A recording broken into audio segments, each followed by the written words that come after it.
ठाणे महानगरपालिकेचे शिपाई आता लवकरच टकाटक सफारीत दिसणार आहेत।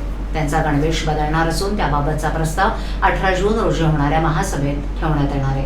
महापौर, उपमहापौर आणि इतर पदाधिकाऱ्यांच्या दालनामध्ये कार्यरत असलेल्या एकूण 44 कर्मचाऱ्यांचे गणवेश बदलून त्यांना आकर्षक सफारी दिली जाणार आहे। ठाणे महापालिकेचे महापौर, उपमहापौर आणि अन्य पदाधिकाऱ्यांच्या दालनामध्ये गेल्या अनेक वर्षांपासून काम करत असलेले शिपाई सध्या खासगी गणवेशामध्ये येतात। आता त्यांचा गणवेश बदलणार असून वरिष्ठ शिपायांना पांढऱ्या रंगाचा गणवेश दिला जाईल, तसंच त्यांच्या गणवेशावर लाल रंगाचा पट्टा देखील असणार आहे।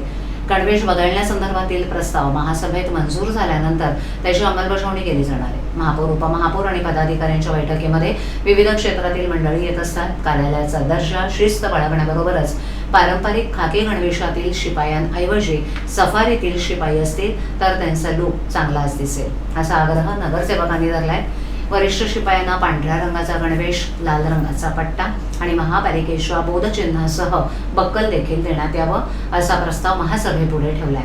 महापौर आणि उपमहापौरांच्या दालनात ठाणे महानगरपालिकेचा झेंडा आणि हिंदुस्थानचा तिरंगा देखील ठेवण्यात यावा, अशी मागणी देखील प्रस्तावाच्या सूचनेत करण्यात आली आहे। दालनामध्ये तिरंगा ठेवण्यात आल्यास इथे येणाऱ्या प्रत्येकाच्या मनात देशभक्तीची भावना जागृत होईल, असा विश्वास व्यक्त करण्यात आला आहे।